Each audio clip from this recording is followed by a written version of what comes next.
Bonjour et bienvenue dans Dungeon Attack. Aujourd'hui, je vais vous parler de Mighty Shot. Je vais vous expliquer les règles, mais aussi vous parler un petit peu de la campagne GameFound qui aura lieu vraiment très prochainement. Allez, on y va tout de suite. Mighty Shot est un jeu d'affrontement pour 2 joueurs et joueuses qui mêle stratégie et dextérité. Il est édité par This is a Game, dont c'est le premier jeu. Dans Mighty Shot, vous devrez réduire les points de vie de votre adversaire à 0. Vous devrez réussir vos tirs, mais aussi positionner vos minions intelligemment sur le plateau si vous voulez remporter la victoire. Dans chaque boîte duel, vous aurez 2 personnages ainsi que 2 behemoths. Pour commencer, il va falloir choisir un perso.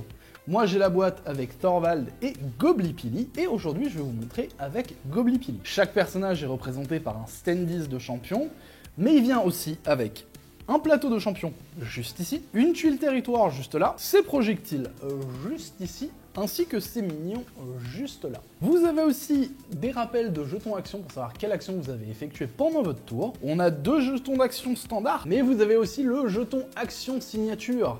Alors les actions signature sont spécifiques à chaque héros, elles sont sur votre plateau de personnage juste ici.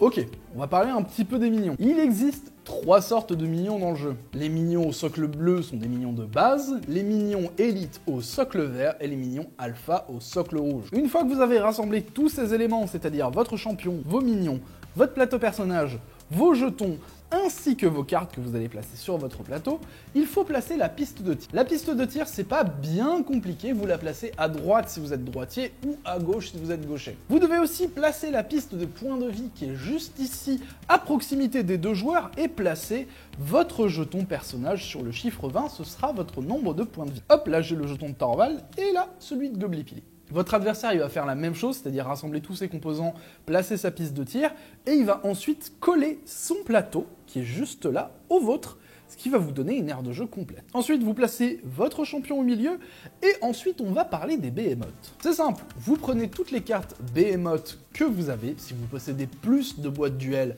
vous aurez plus de choix de behemoths, vous allez les mélanger, les placer près des 2 joueurs, et à partir du moment où un joueur aura atteint 7 points de vie sur la piste, un behemoth va apparaître et va mettre un petit peu le bazar. En fait, il se joue avec des dés et le résultat va vous donner une action pour le behemoth. Alors ça peut être positif, ça peut être rien du tout, ça peut éventuellement être négatif. C'est un petit élément d'aléa dans le jeu. Bref, vous avez fini la mise en place, maintenant il faut piocher 4 cartes qui vont constituer votre main de départ. Si ces cartes ne vous conviennent pas, vous pouvez faire un mulligan, c'est-à-dire de les remettre dans le paquet, de le mélanger et d'en retirer 4 nouvelles. Mais vous avez le droit qu'à un seul mulligan. Eh ben je pense que c'est bon, on passe à la bagarre. Un tour de jeu se divise en 3 phases. On a la phase de frappe arcanique, la phase d'action et la phase de fin de tour. Allez, on va commencer par la première phase. Dans la phase de frappe arcanique, vous allez infliger des points de dégâts à votre adversaire. En fait, en fonction de l'emplacement de vos minions sur la piste, vous allez infliger des dégâts. Vous voyez, sur certains emplacements du plateau, il y a des petits chiffres en violet avec des valeurs. Si vous avez un mignon à cet endroit-là, au début de la phase de frappe arcanique, vous allez infliger ce chiffre à votre adversaire. Par exemple, ici, il y a un chiffre 2, je vais infliger 2 points de dégâts à mon adversaire. Une fois que c'est fait, on passe à la phase suivante, la phase d'action. Vous pouvez dépenser autant de vos jetons que vous voulez. Mais vous savez quoi? Je vais vous montrer. C'est simple. Les jetons, ils peuvent accomplir 2 actions. Soit de déplacer un minion, soit de jouer une carte. Admettons que je n'ai pas de minion sur le plateau, ce qui est actuellement le cas. Je vais retourner mon token pour dire que je l'ai utilisé, placer un minion sur l'une des 2 zones libre de mon champion, et ensuite le déplacer de sa valeur de mouvement. Là, c'est un minion de base, il va pouvoir se déplacer d'1. Les minions n'ont pas la même valeur, c'est marqué sur votre plateau. Ou sinon, si vous aviez déjà un minion sur le plateau, comme ici, vous pouvez le déplacer de sa valeur de mouvement, bien sûr en suivant les lignes de mouvement. L'autre action que vous pouvez prendre avec votre jeton d'action basique, c'est de jouer une carte de votre main. Alors les cartes, elles ont plusieurs types. Par exemple, il y a les cartes déplacement qui permettent de déplacer un minion, les cartes réaction qui ne nécessitent pas d'épuiser un jeton et qui se jouent durant le tour de votre adversaire. On a aussi les cartes pouvoir qui permettent de déclencher les pouvoirs qui sont propres à chaque champion. Et nous avons aussi les cartes tir. Ah, là, on rentre dans ma partie favorite. Comment ça marche un tir? Eh ben, pour commencer, il faut choisir une cible. Admettons qu'on ait un minion adverse qui se situe sur l'emplacement noir du plateau. On va décider qu'on le prend pour cible. On va pouvoir tirer avec tous nos jetons disponibles. Là, il y en a 3. Et on va essayer de toucher la cible qui est sur la piste de tir juste là. Alors, on va essayer de la toucher, mais on va surtout essayer de toucher des cercles très précis en fonction de l'emplacement du minion adverse. Par exemple, là, il est sur du noir. Je peux faire noir pour le toucher ou rouge pour le toucher. S'il était sur un emplacement blanc, je devrais faire blanc au minimum pour le toucher. Et s'il est sur du rouge, eh ben bonne chance parce que c'est pas facile de toucher le centre de la cible. Vous savez quoi? Je vais me mettre en mode facile. On va essayer de toucher un minion blanc. Il faut toujours mettre son puck au même endroit que notre champion. Donc là, il est au milieu. Je me mets au milieu et j'essaie un tir. J'ai touché. Donc vous voyez, ici, je suis sur le blanc, je ne triche pas. Ce jeton devient inutilisable pour le moment.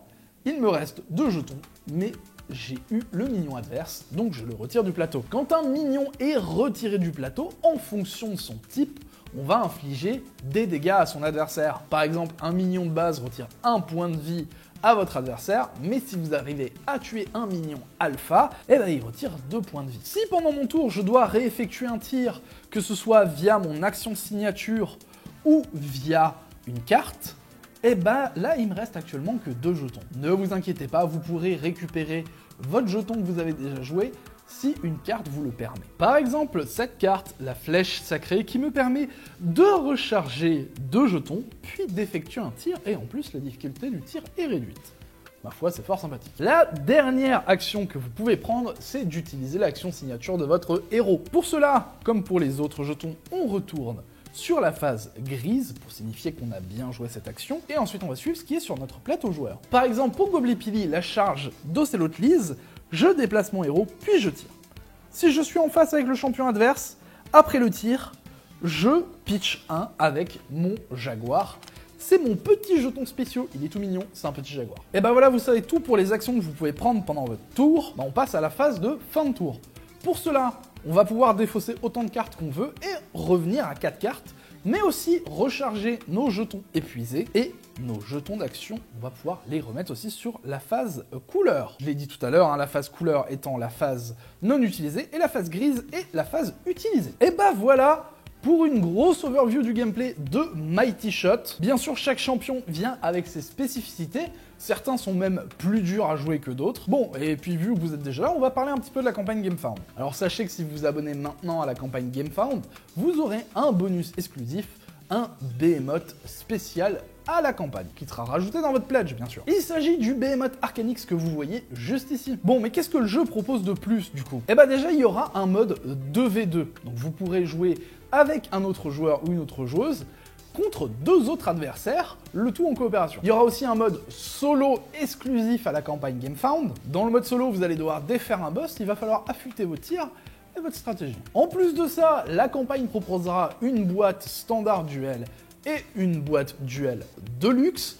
Donc ce sera avec, à la place des petits standees en carton pour les minions, des minions acryliques et aussi une figurine de champion qui sont, ma foi, très belles. Ici, je vous montre celle, par exemple, pour le personnage de Lucky Lucy. Le monde de Mighty Shot est aussi pas mal riche en lore. Malheureusement, j'ai pas pu tout emboîter dans ma présentation, mais vraiment, c'est très très bien fichu. Et en plus, vous avez le choix entre plein de persos qui sont asymétriques et qui sont très très cool, hein. Je vous ai déjà montré Lucky Lucy, je vous la remonte parce que c'est ma petite favorite. Et il y a encore plein de persos très fun à découvrir. Voilà, j'espère vous avoir donné envie de checker la campagne. Elle va durer une petite vingtaine de jours et elle va arriver vraiment, je crois, d'ici 4 ou 5 jours en fonction de quand je poste la vidéo. En tout cas, je vous remercie beaucoup d'avoir regardé la vidéo.